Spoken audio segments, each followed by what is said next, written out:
Greetings. This is Nelson Olmsted. Today, let's follow the trail of a famous adventurer from Southern Oregon.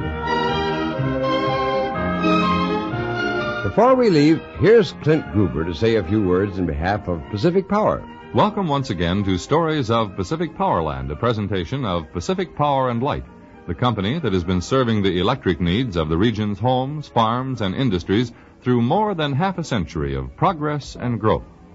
Now, with his storybook open to today's chapter, here's Nelson.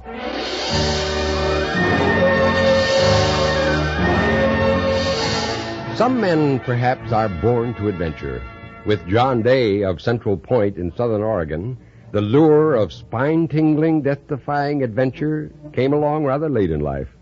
John began climbing mountains and globe-trotting when he was 48 years of age. As he explains it, well, my theory is simple.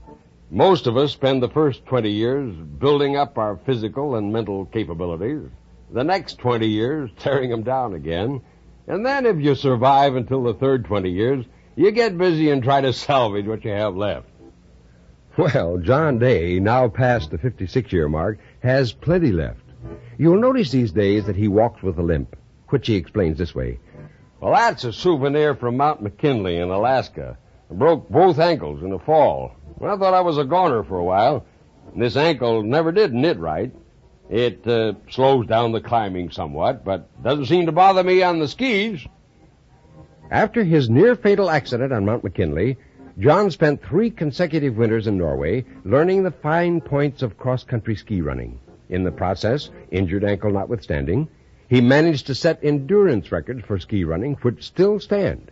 He says, well, I ski 10 to 20 miles every day in the winter. On a cross-country run, you encounter every conceivable type of situation to test physical and mental processes. That's the kind of activity I enjoy.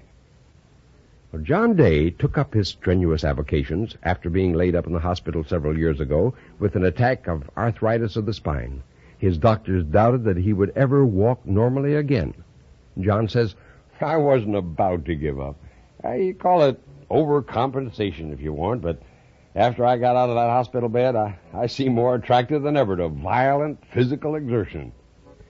Well, in 4 years, John made 250 major ascents and climbed the 6 major mountains in Washington in 9 days. He scaled 3 Cascade Peaks in a single day, and at 54 years of age, tried out for the American Olympic team.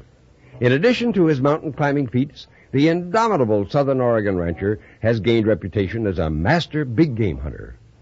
It seems that John Day has a knack of bringing a sense of adventure to everything he does. On his 4,000-acre Rogue Valley Ranch, for example, he supports one of the most unusual livestock herds in the West. John says, well, 20 years ago, we got 6 buffalo from a friend in Klamath Falls.